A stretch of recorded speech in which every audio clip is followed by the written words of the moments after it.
Episode है। पर episode की लेंथ करीब 50 मिनट से 1 घंटे तक की है। इस सीरीज का रिव्यू मैंने ऑलरेडी अपने मेन चैनल हितेश नागर पर डाल दिया है। अगर वहां से जाकर चेकआउट करना चाहते हो तो कर सकते हो, और अगर स्टेप बाय स्टेप पर एपिसोड का एक्सप्लेनेशन चाहते हो तो वेलकम आप सभी का। So now without wasting any time चलिए आते हैं इस कहानी की मेन स्टोरी लाइन की तरफ, जिसकी शुरुआत में हम कुछ गाड़ियों को एक सेफ हाउस में जाता देख पाते हैं, जिनमें से 2 शख्स को बाहर निकाल कर धोया जाता है। एक का नाम था फिरोज और एक का नाम था सनी। ये दोनों ही आपस में पूछने लगते हैं कि आखिर तूने कुछ किया, तो वहीं दूसरा कहता है कि क्या तूने कुछ किया जिनकी वजह से ये गुंडे हमें यहाँ पकड़ कर लेकर आए हैं और बिना वजह मार रहे हैं। और तभी एक शख्स आकर एक 500 का नोट दिखाकर इनमें से शाहिद यानी कि सनी को पूछता है कि क्या ये नोट तूने बनाया। और इसी के साथ ये कहानी यहाँ से जाती है फ्लैशबैक में, जहाँ हम शाहिद कपूर और सनी की बैक स्टोरी देख पाते हैं। एक ऐसा आर्टिस्ट जो सिर्फ 5 मिनट में लाइव फोटो बना सकता था, यानी कि किसी भी इंसिडेंस, किसी भी प्लेस या फिर किसी भी शक्ल को सिर्फ 5 मिनटों में अपनी कलम से उसका स्केच निकाल सकता था। मगर लोगों को स्केच आर्टिस्ट की कदर ही क्या थी, वो तो बस इन फोटोज को कौड़ियों के दाम खरीदना चाहते थे। जिसके बाद वो घर पहुंचता है। देखा जाए तो ये घर कम प्रिंटिंग प्रेस था जो कि चला रहे थे माधव जी। इस प्रिंटिंग प्रेस का नाम था क्रांति पत्रिका। माधव जी जो कि पेशे से एक पेंटर, एक राइटर, इसी के साथ साथ एक पब्लिशर थे, और वहीं दूसरी ओर सनी के नानू भी थे। अगर वो पेंटिंग करते करते थक जाते थे या फिर दूसरी ओर इन्हें कोई पब्लिशिंग करनी होती थी, तो वो अपनी बची हुई पेंटिंग का काम सनी को दे डालते थे, जिसमें सनी भी अपने हाथों की करामात करके उस पेंटिंग को और बेहतरीन बना दिया करता था। वहीं हमें सनी का दोस्त फिरोज दिखाया जाता है, जो कि इस प्रिंटिंग प्रेस में कलर मिक्सिंग का काम किया करता था। इन दोनों की ही लाइफ सही नहीं चल रही थी। ये तो चाहते थे बड़े घर, बड़ी गाड़ियां और इसी के साथ साथ एक अच्छी लाइफस्टाइल पाना, मगर किस्मत ने सिर्फ उन दोनों को ही नहीं बल्कि इस प्रिंटिंग प्रेस में काम करने वाले 30 एम्प्लॉयज से भी उनकी जिंदगी के कई साल छीन लिए थे। क्रांति पत्रिका का काम था देश में एक नई क्रांति ला देना, मगर सबसे बड़ी प्रॉब्लम की बात तो ये थी कि उनकी क्रांति कोई खरीदता ही नहीं था। इसीलिए बचपन में सनी और फिरोज मार्केट में जाकर एक एक अखबार बेचकर जो कुछ पैसा आते थे उन्हें चुपचाप नानू की ड्रॉर में रख दिया करते थे। कहने को तो बड़े लोगों को खर्ची बच्चों को देनी चाहिए, मगर यहाँ ये बच्चे कमाकर पैसा नानू को दे रहे थे ताकि वो अपने एम्प्लॉयज को सैलरियां बांट सके और अपने काम को चला सके। इन दोनों बच्चों ने अपनी जिंदगी गरीबी में ही बिताई, और एक वक्त तो ऐसा था जब ये प्रिंटिंग प्रेस नीलामी की कगार तक पहुंच चुकी थी। तब एक एक पैसा जोड़ने के चक्कर में इन्होंने कई सालों तक सिर्फ बन ही खाया। जेब में पैसों की इतनी कमी थी कि ये दोनों जहाँ भी देखते इन्हें सिर्फ पैसा ही दिखाई पड़ता था। जिसके बाद कहानी अगेन प्रेजेंट टाइम में आती है, और यहाँ हम सनी के साथ उसकी गर्लफ्रेंड नेहा को देख पाते हैं। ये दोनों ही आने वाले न्यू ईयर का प्लान बनाने लगते हैं, जहाँ पर नेहा कहती है कि वैसे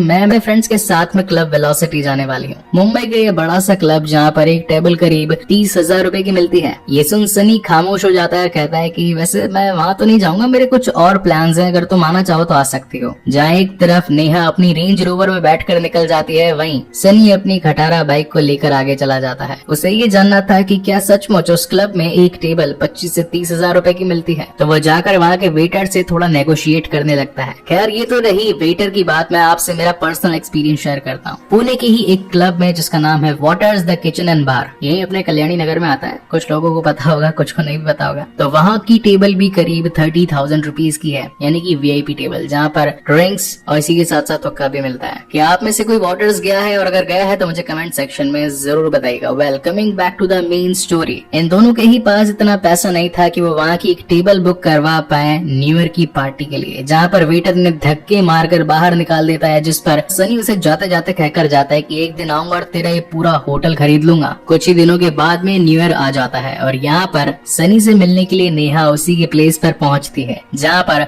कुछ चीप लोग सस्ता म्यूजिक लगाकर सस्ती पार्टी कर रहे थे। मगर उतने में ही उसे पिक करने के लिए राहुल पहुंच जाता है। तो नेहा सनी से कहती है कि एक्चुअली मैं राहुल के साथ क्लब वेलोसिटी जा रही हूँ, उसे जाने का काफी मन था, तो तुम यही एंजॉय करो और मैं वहां पर जाती हूँ, क्योंकि तुम भी अपने दोस्तों के साथ अपनी पार्टी छोड़कर कैसे ही आ पाओगे। तो चिल। खैर सनी बेचारा क्या करता, उसका तो दिल ही टूट चुका था, क्योंकि जेब में इतने पैसे ही नहीं कि अच्छी जगह पार्टी करवा सके, क्लबिंग कर सके। फिरोज का कहना था कि यार ये जिंदगी भी क्या जिंदगी, हम लोग मिडिल क्लास हैं। जहाँ पर सनी का कहना था कि हम मिडिल क्लास लोग नहीं, हम मिडिल फिंगर क्लास लोग हैं। अमीर और अमीर होता जा रहा है और गरीब और भी ज्यादा गरीब होता जा रहा है, जिसका रीजन है लोन, कर्जा। पहले पढ़ाई के लिए एजुकेशन लोन लो, उसके बाद आने जाने के लिए कार लोन लो और फिर बाहुबली यानी कि होम लोन लो। जिंदगी भर की कमाई सिर्फ लोन चुकाने में ही निकल जाती है। जिसके बाद सीन शिफ्ट होता है नेक्स्ट डे और हम देख पाते हैं कि पूरा ऑफिस माधव जी के गेट के बाहर खड़ा था। जैसे ही सनी ऑफिस में पहुंचता है तो उसे पता चलता है कि अब इनकी प्रिंटिंग प्रेस बंद होने वाली है, क्योंकि यहाँ पर वसूली वाले लोग वसूली लेने के लिए आए थे मगर उनके पास पैसे नहीं थे देने के लिए। इसीलिए उन लोगों ने इन्हें धमका कर प्रिंटिंग प्रेस को खाली करवा देने की बात करी थी। तो अब सनी और फिरोज अपने प्रिंटिंग प्रेस को बचाने के लिए उन हफ्ता वसूली वालों के पास पहुंचते हैं, जहां हम व्यूअर्स को ये पता लगता है कि माधव जी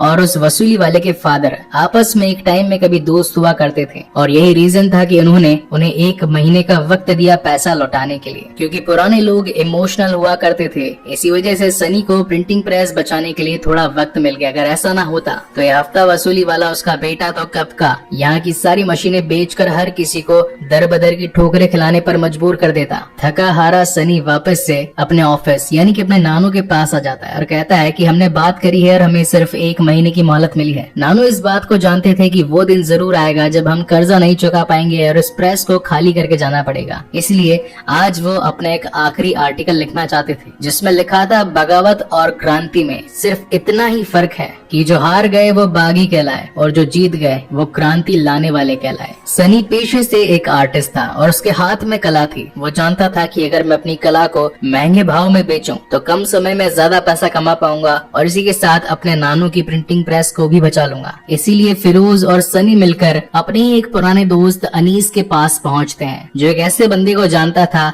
जो कि मार्केट में आई हर न्यू प्रोडक्ट का फर्स्ट कॉपी बना डालता था। इस बंदे का नाम था मांझा भाई। अनीस मांझा भाई से आकर कहता है कि मेरे पास ऐसे 2 तगड़े आर्टिस्ट हैं जो कि एकदम कड़क पेंटिंग बनाते हैं, जिसको बोलोगे उसका थोबड़ा उतार कर कागज पे पेल देंगे। तो इस बात से मांझा भाई भी इम्प्रेस हो जाते हैं और कहते हैं कि हमारे यहाँ पर क्वालिटी का नहीं क्वांटिटी का काम होता है, जितनी ज्यादा क्वांटिटी दोगे उतना ज्यादा पैसा कमा पाओगे, लेकिन उसमें से 90% मेरा और 10% तुम्हारा। ये बात को सुनकर तो अगेन दोनों डिप्रेस हो जाते हैं। एक तरफ जहाँ लाइफ के वांदे लगे पड़े थे, दूसरी तरफ इन्हें एक बड़ा अमाउंट भी चुकाना था। तो सनी को आइडिया आता है कि अगर पैसा ही चाहिए तो क्यों ना डायरेक्ट पैसा ही छाप देते हैं। पहले तो फिरोज इस काम के लिए मना करता है, लेकिन उसे भी अपनी लाइफस्टाइल को सुधारना था। अब जहाँ एक तरफ सनी को अच्छी पेंटिंग करना आता था तो वो नोटों का स्केच तैयार करता है, वहीं फिरोज जिसे की कलर कॉम्बिनेशन की बहुत अच्छे से परख थी और प्रिंटिंग प्रेस तो नानू जी की है ही, तो ये दोनों मिलकर नोट छाप देते हैं। पहले बारीकी से उसकी स्केचिंग करी जाती है, फिर डिटेलिंग होती है, उसके बाद में कलर कॉम्बिनेशन सेट किया जाता है और उसके बाद में नोटों की कटिंग करी जाती है। और ये नोट थोड़े पुराने लगे इसलिए इसे चाय के पानी में डुबोकर वापस से बाहर निकाल दिया जाता है। और अब बारी थी